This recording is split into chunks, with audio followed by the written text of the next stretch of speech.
সন্তানের জীবনে প্রথম ভালোবাসা, সাহস, নিরাপত্তা আর পরম নির্ভরতার প্রতীক হলেন বাবা।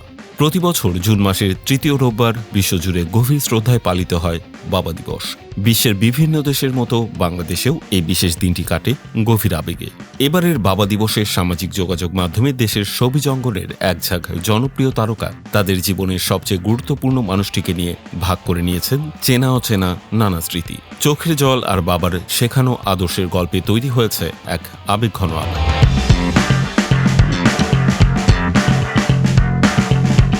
জনপ্রিয় অভিনেত্রী শবনম ফারিয়ার পোস্টে উঠে এসেছে জীবনের নানা উত্থান পতন আর এক অপূরণীয় শূন্যতার গল্প।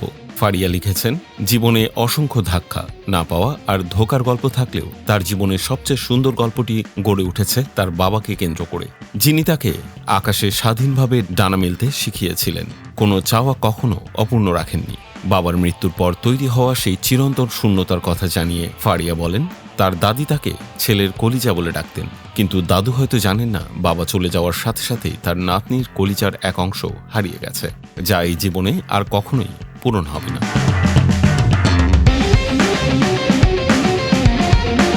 টলিউড সুপারস্টার প্রসেনজিৎ চট্টোপাধ্যায় ফেসবুকে দুটি বিশেষ ছবি শেয়ার করে জীবনের এক অসাধারণ চক্র তুলে ধরেছেন। একটি ছবিতে দেখা যায় পদ্মশ্রী সম্মান হাতে তিনি দাঁড়িয়ে আছেন নিজের বাবা বিশ্বজিতের পাশে।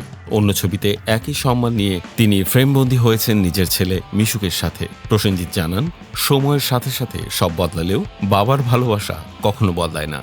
নিজে বাবা হওয়ার পর তিনি আরও গভীরভাবে উপলব্ধি করতে পেরেছেন সন্তানের জন্য একজন বাবার নিঃস্বার্থ ত্যাগ আর উদ্বেগের গভীরতা কতখানি।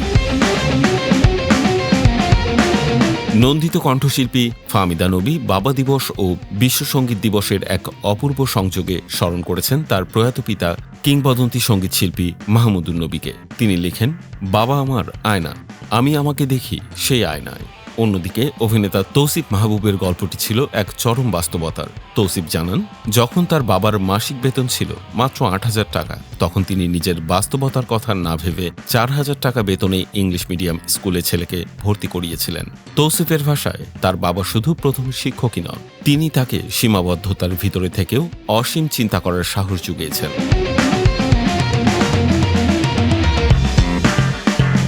অভিনেত্রী সাফা কবির তার বাবাকে জীবনের সবচেয়ে নিরাপদ আশ্রয় ও প্রিয় বন্ধু হিসেবে অভিহিত করেছেন। অন্যদিকে জনপ্রিয় অভিনেতা ও নির্মাতা জিয়াউল হক পলাশ বাবার প্রতি তার নিখাদ ভালোবাসা প্রকাশ করেছেন মাত্র একটি লাইনের এক জাদুকরী উক্তিতে। পলাশ লিখেছেন, আব্বার গায়ের গন্ধটা আমার কাছে খুব আপন। এই একটি লাইন যেন পৃথিবীর প্রতিটি সন্তানের কাছে তার বাবার চিরচেনা অস্তিত্ব ও তীব্র ভালোবাসার কথাই মনে করিয়ে দেয়। পৃথিবীর সকল বাবার প্রতি রইল গভীর শ্রদ্ধা ও ভালোবাসা।